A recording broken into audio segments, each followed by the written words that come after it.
Yo,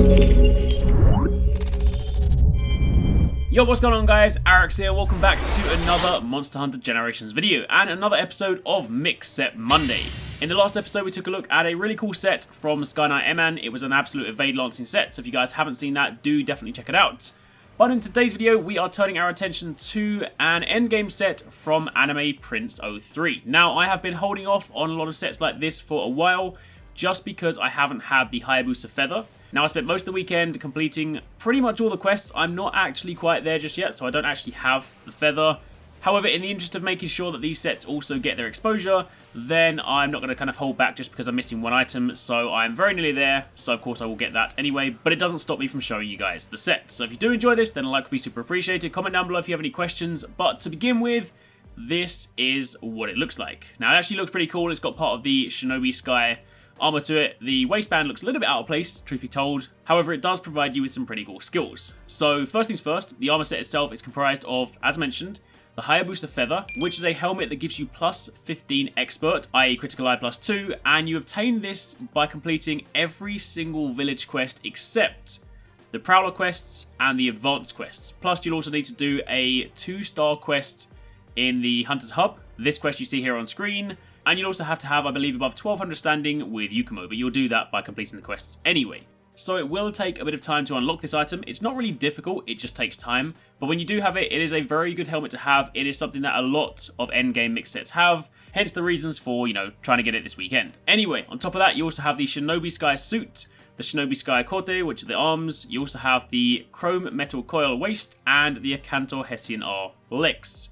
And as for the talisman, this makes use of a plus 5 blunt 3-slot talisman. There are a couple of other options that Anime Prince recommended, and I've actually left a link to his comment in the description box down below in case you guys want to check it out in detail.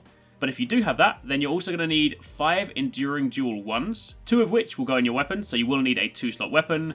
1 will go in the arms, and 2 will go in the legs. You'll also need a Chain Jewel 3, which will go in your talisman. And with all of that combined, you will get Bludgeoner, Repeat Offender, Status Crit, Item Use Up, and Critical Eye plus 2, which is a very nice set of skills. Anime Prince stated that he typically used this with his Death Prize, but you can use this with any sort of status weapon. So for the purposes of this video, I'm actually using it with the Sandman Fin Sword, which is a sleep weapon, has a good chunk of green, which of course makes it great for use with Bludgeoner. But as a quick recap, Bludgeoner is of course the move that increases your attack based on how low your sharpness of your weapon is, normally best used with green.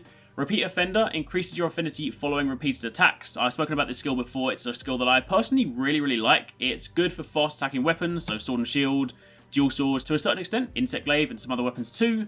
You then have Status Crit, which increases your abnormal status attack potency of your critical hits. Abnormal statuses being paralysis, poison and sleep. Technically speaking, blast is an abnormal status, but it's not affected by this skill. You have Item Use Up, which actually increases the effect time of certain items, and if you're using this with sword and shield and you use your oils, it makes it so that your oils last longer. So if you're pairing this with, say, the Affinity Oil, and you get Affinity from Repeat Offender, plus Affinity from the oil, and it lasts longer, it is of course going to be great. And as for Critical Eye plus 2, that also increases your affinity by 20%. And with all of that stacked together, as Anime Prince rightly called out in his comment, you can get 80% affinity with this set if you're mid-combo using things like Repeat Offender, your oils, and of course Critical Eye. And as mentioned, if you use it with something like Paralysis or something like Sleep, then you are going to be getting great use out of those status effects. So, there you have it. There is one of your endgame sets. Hopefully you guys enjoyed it. If you did, then a like would be super appreciated. Comment down below if you have any questions. Also, just before I wrap up this week's episode, I do want to remind you guys that this is a community-focused series, and my intention for this series has always been to be as inclusive as possible and showcase sets from both ends of the spectrum. This is not always going to be about the best endgame sets with a million skills and maximum DPS potential. I've stated before that I'm very keen to showcase sets that encourage people to play in, say, different ways or think differently. Hence the reason for the kind of Snow set, the Tropical Hunter set, and also last week the Absolute Evade set. And while I do appreciate that you won't necessarily always like every single set, do at least try and have respect for your fellow hunters out there, because if someone goes to the trouble to make their own set and submits it and I do choose it, then the last thing they're going to want to see is people in the comments telling them that their set is rubbish. That does not help in the slightest. If you guys have feedback on a set or you think it can be improved, then what would of course be far more useful is to provide constructive feedback in the comments and say, well, you know what, this set isn't great, but you can make it a lot better if you do this. That way everyone's learning. For those people that don't necessarily use mix sets that often, they're learning how to make them better. And for the veterans out there, you can of course use your experience to help others. So just try and keep that in mind whenever one of these episodes comes around. If you don't like the set, just try and remember that someone else made this set, someone else submitted it, so at least have acknowledgement for what they've done. Anyway, for the time being, thank you for watching. As always, if you guys do want to submit a set, then drop it in the comments down below. I'll of course choose the next one for the next episode. But for the time being, take it easy, catch you next time, peace out.